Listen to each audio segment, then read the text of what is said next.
Hello everyone. Today I am not going to teach anything, but I am just going to narrate a small story in front of you. A story of two friends. There were two friends and they were named Nitrogen and Oxygen. Both of them were fighting amongst each other that who is more superior. Nitrogen told that I am more superior. I constitute 78% of the whole atmosphere. On the other hand, oxygen told that I am more superior because I am the most important gas in the atmosphere.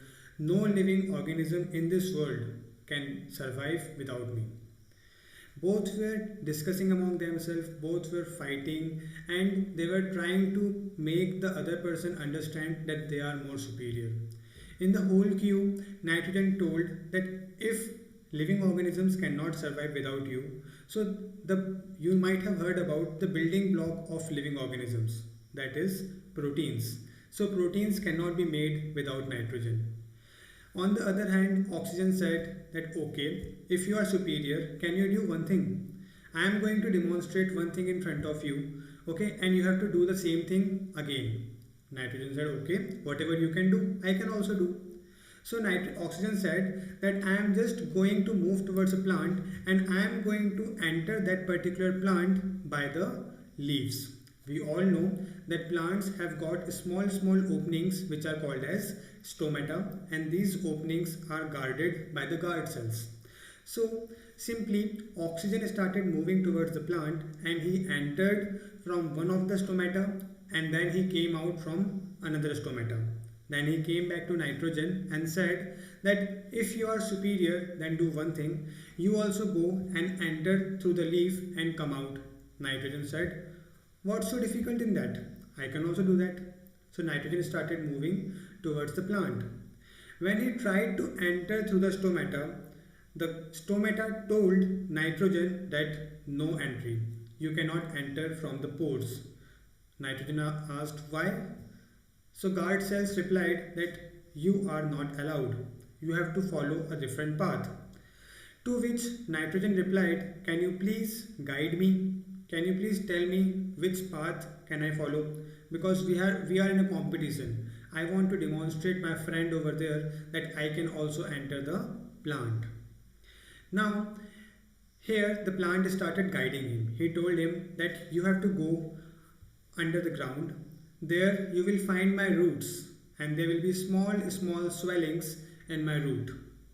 Those small swellings are called as root nodules. There you will find one of my friend. He is residing in there and his name is rhizobium. Go and meet him. He will guide you further. So the nitrogen entered the ground and he started moving towards the root nodules. There he found rhizobium. He asked rhizobium that leaf sent me to you. Can I enter the plant with your help? Rhizobium said, obviously yes, but I cannot guide you through the whole path. I have got a particular task and I can do only that particular task. Nitrogen said, okay, let's go away with it. So rhizobium took the nitrogen and he converted that nitrogen into ammonia. The formula of ammonia is NH3, one molecule of nitrogen and three molecules of hydrogen. Then rhizobium told ammonia that now you move towards the other bacteria which is in the root nodules, that is nitrifying bacteria. Nitrogen said okay and he started moving towards the nitrifying bacteria. Now these nitrifying bacteria, they converted the ammonia into nitrates. The formula of nitrate is NO3 negative.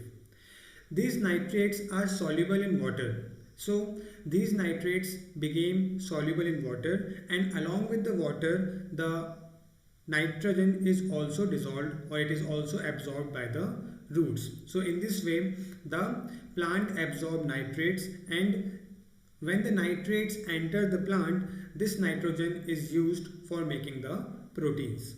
As you know, if you deeply understand or if you look at the figure of proteins, you can find over there that nitrogen plays a very important role. The molecule of protein cannot be made without nitrogen. So the plant utilized this nitrogen in the making of proteins. And these proteins are important for making the building blocks, like for the making of the leaf, for the making of the flowers and other body organs.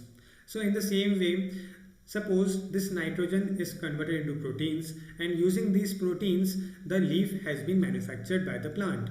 Now the nitrogen has entered the leaf. There came a cow. Now the cow started grazing and she ate the leaf. When she ate the leaf, the nitrogen from the plant entered the body of the animal. After digestion, the nitrogen was being passed out in the form of cow dung, or you can say animal excreta. Now this animal excreta is in the ground. Apart from that, if the leaf was not being eaten by the animal, it could have been dried and it could have been as a plant waste fallen on the ground. So when it falls on the ground, it will be called as plant waste. So both, in both the forms, the plant waste or the animal excreta, both has nitrogenous waste in it. Now there are two ways. Either from this nitrogenous waste, the nitrogen can go back as atmospheric nitrogen, or it can decay, it can form the ammonia, and it can just follow the same procedure which it has followed earlier. Like from nitrogenous waste, it can decay and it can form the ammonia, that is NH3, and then with the help of nitrifying bacteria which are present in the root nodules, it will be made again into nitrates and it can enter the plant once again, and the cycle will continue. Apart from that, there is one more way that these nitrates can be converted back into atmospheric nitrogen with the help of denitrifying bacteria. These denitrifying bacteria, they actually help to maintain or to help us to maintain a constant level of nitrogen in the atmosphere, that is 78%. Apart from that, there is one more way in which the atmospheric nitrogen can be directly converted into nitrates, and that is through the lightning strike. Whenever a lightning strike takes place, we know that atmospheric nitrogen is present in the atmosphere. So this lightning strike will strike the nitrogen, that is the atmospheric nitrogen, and it will convert it directly into nitrates. And these nitrates will come to the soil, and we know that these nitrates are soluble in water. So along with the water, they will get dissolved and they will be taken in by the plants, and it will be utilized for making the proteins and will help in making several body parts of the plant. Again, from there the process will continue. Either that leaf will be eaten up by any herbivore, or it will dry up and it will fall on the ground. So from there it will be having two ways, either to again convert into nitrates with the help of nitrifying bacteria, or it can go back into atmospheric nitrogen with the help of denitrifying bacteria. So this is how the amount of nitrogen in the atmosphere remains constant. So that was the whole topic of atmospheric nitrogen. I hope you have understood the whole concept. Thank you for watching.